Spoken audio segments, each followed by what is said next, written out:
welcome back, ladies and gentlemen. I'm Zesty Viking, and today I have a very special guest, Brett Dallman.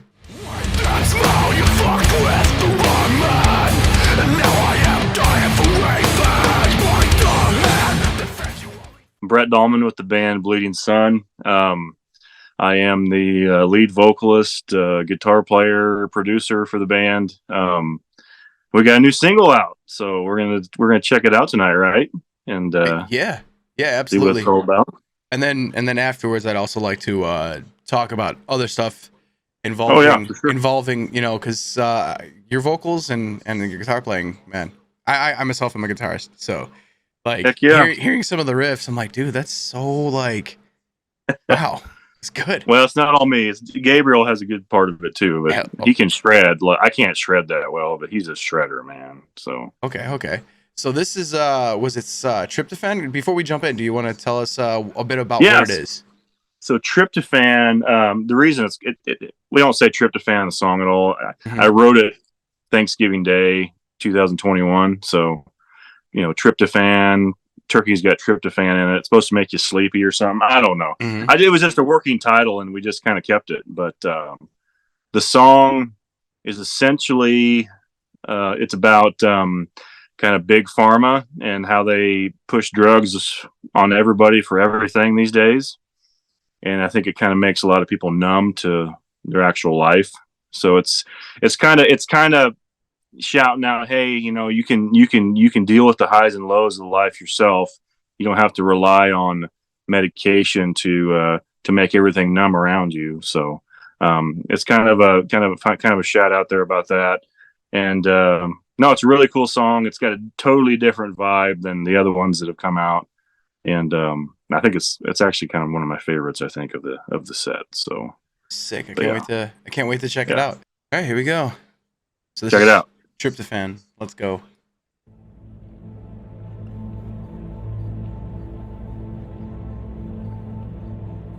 I like the very TV screen looking like. What is that? Like the tube TV?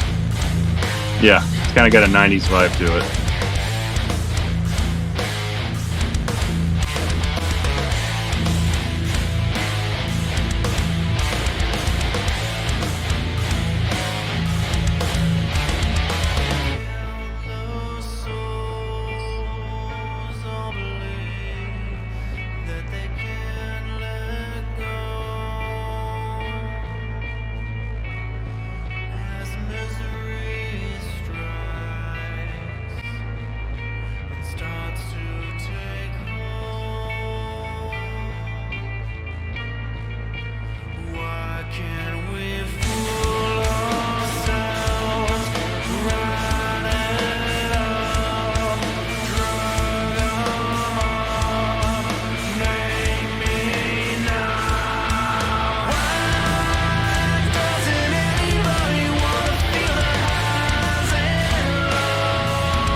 Yeah, dude, I love the chorus on this. I want to pause real quick, dude. It's so crunchy. Like the riffs are just so crunchy in a good way. Yeah, and it's just wow. And then the lyrics. I think the working title actually it nailed it right off the bat. Yeah, it does. Yeah, totally left it alone. But yeah, I like this.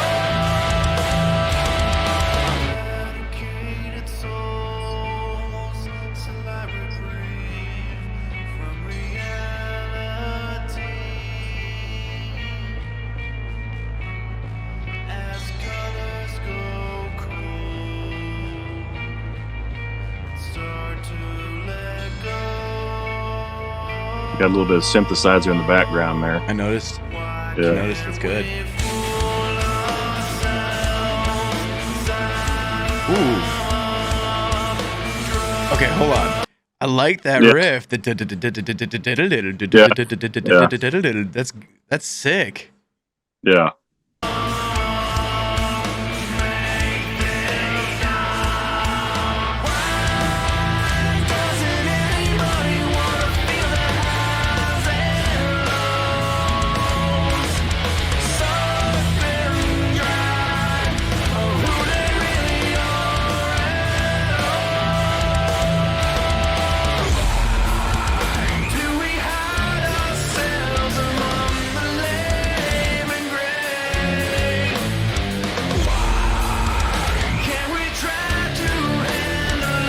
Heck yeah. That's good.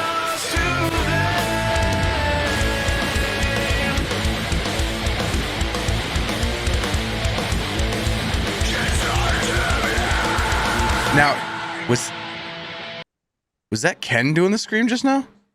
So we're all screaming on this one. So the Y on the beginning of that bridge is me. Okay. And then Ken's the one that screamed, "We're all to blame."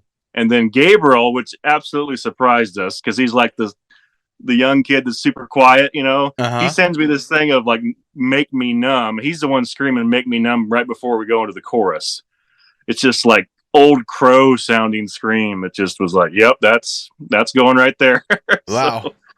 Yeah. This is good, dude. Yeah. Right here.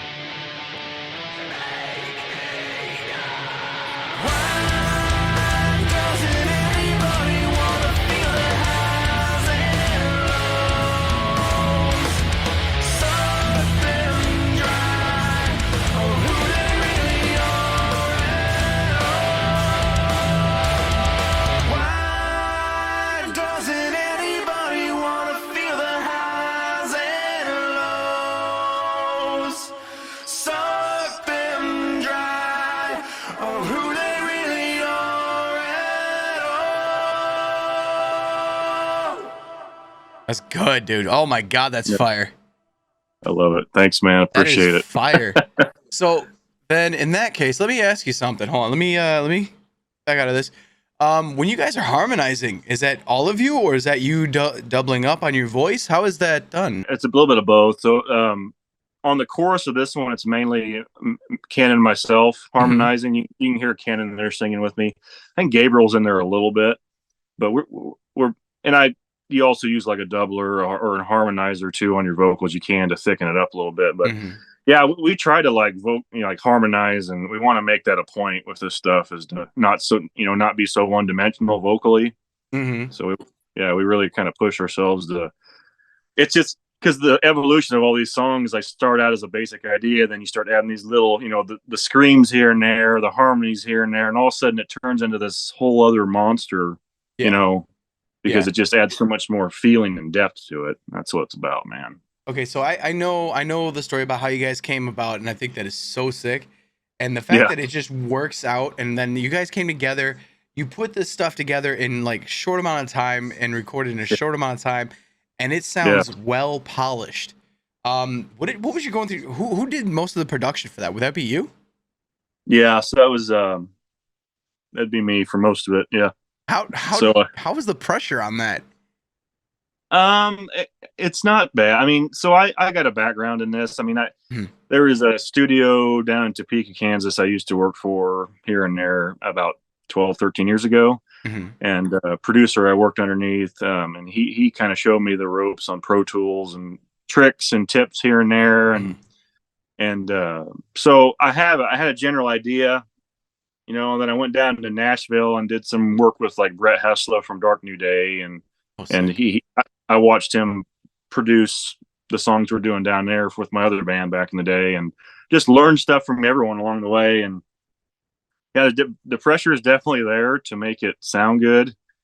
It's just, I tell a lot of guys, it's like painting a picture, right? Except for using frequencies and sound waves, and you're trying to fit everything in this picture, and have it all make sense and not overpower something else. And it's just, you're just fitting all these pieces into this picture, this puzzle, and trying to make room for everything so everything can be heard. And I think the mixes turned out pretty good. We're pretty excited about them. So that is exquisite. Yeah, as Ken would say, it's fucking exquisite, man. Yeah. Besides going into Tryptophan, your brand new track, which by the way is absolutely a banger, as you've shown here, and then you had Vintage Hammer, which holy God, dude, that track was just absolute heavy. But then you have the polar opposite of all of that with Hopeless. Because I'm not even kidding. When I first heard that song, and I believe I spoke to Kenny, I said Kenny. I spoke to Ken about this. Kenny, I'm gonna call him that from now on. Kenny. Don't do that. Don't do that. I'm cutting this out, and if I don't cut it out, that's all right. Leave it in. He'll love it. Ken, I love you. I'm sorry. But Hopeless was just out of left field, and it was such raw emotion. Where did all that come from? Hopeless, I wrote that song in 2008, actually. And it was about just losing somebody, basically. I mean, that's kind of what it was all about. And moving on from that. And, you know, there's an original version of that, I think, on Reverb Nation somewhere. If you do some searching, if you look up my name, you can find the original version of that. But I decided it never really saw the light of day back then. And I'm like, I was kind of just dicking around with it. I was just trying to get a good acoustic tone with the recording. So I was like, I'll just play Hopeless and just see if I can get it sound good. And I'm like, let's retract this thing, you know? And we changed the lyrics on it, actually, and a few other things on it. But that song just, it's been around a long time and means a lot to a lot of people, you know? And I think it hits home for everybody. Even though this song had just released the other day. Yeah. What else is on the horizon? Yeah, we've got another song coming out next month. We're starting a podcast every other week. We're going to do a podcast Sunday night. Yeah, was it the BS podcast? Yeah, the BS podcast. Yep. That's what we're going to name it. So, doing content videos. We got the next release, and then after that, we have 3 more songs. And then this album will be done. Then we're going to wrap all these into an album, basically, is what we're doing.